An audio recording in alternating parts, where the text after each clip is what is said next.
আসসালামু আলাইকুম। আশা করি সবাই ভালো আছেন। আলহামদুলিল্লাহ, আমিও ভালো আছি। আপনাদের মাঝে আসছি, দুইটা কথা বলবো। আসলে আমরা পুরুষ মানুষ টাকার মেশিন।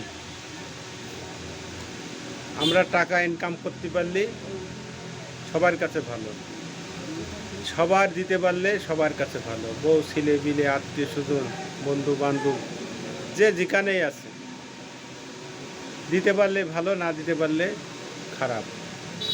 আজকে দেখেন, ছেলেবিলে এক চাচা চাকরি করতেন, না বললে নয় তাই বলছি। এক চাচা চাকরি করতেন, চাচার চাকরি রিটায়ারমেন্টে আসলো। আসার পরে ছেলেরা তার টাকা পয়সা সব ভাগযোগ করে নিয়ে গেল। চাচা আসলে মনে করলেন, আমি এখন বিরুদ্ধ বয়স, তারা আমার দেখলে খাদ্য দিলে টাকা ঠিক আছে, তারা নিয়ে গেছে, ভালো হয়েছে, সবার ভাগ করে দিয়ে দিয়েছে। যখন টাকা সবাইকে ভাগ করে দিয়ে দিয়েছে, টাকা যখন তারা নিয়ে নেছে, নিয়ে নেওয়ার পরে ওই চাচার দেখেন কি দুর্দশা। চাচার আর কোনো ছেলেরা খাতে দেয় না। বড় ছেলের কাছে গেলি, বড় ছেলের বউ আর বড় ছেলে ঝঞ্ঝাট করে, গ্যামদাম করে, খেদাও তোমার বাপের, খাতে দিতে পারবো না।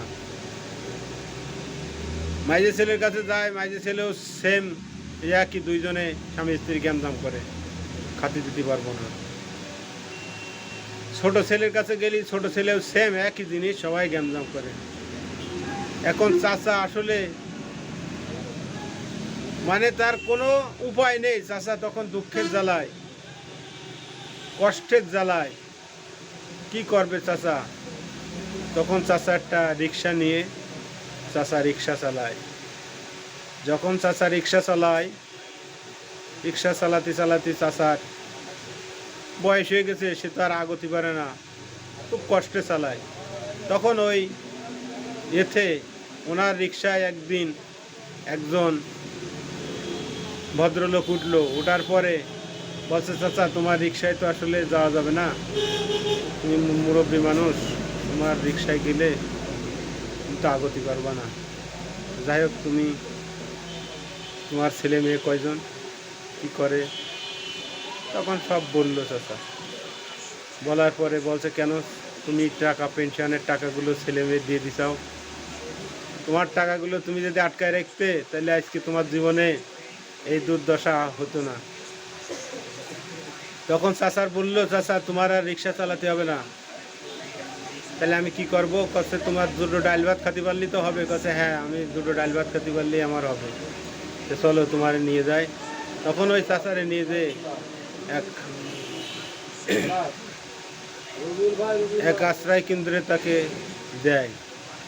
দিয়ে ওই লোক ওনারে বলে, এই চাচার দিকে খেয়াল রাখবেন সবাই। এই চাচা হলো, সে একজন চাকরি করতো, একজন ভালো চাকরি করতো, এখন সে নিঃস্ব হয়ে সে রিক্সা চালাতো। ছেলে মেয়েরা তার দেখে না, খাদ্য দেয় না। তা আপনারা একটু চাচার দিকে খেয়াল রাখবেন এবং চাচাকে সেবা যত্ন করবেন। শেষ করছি।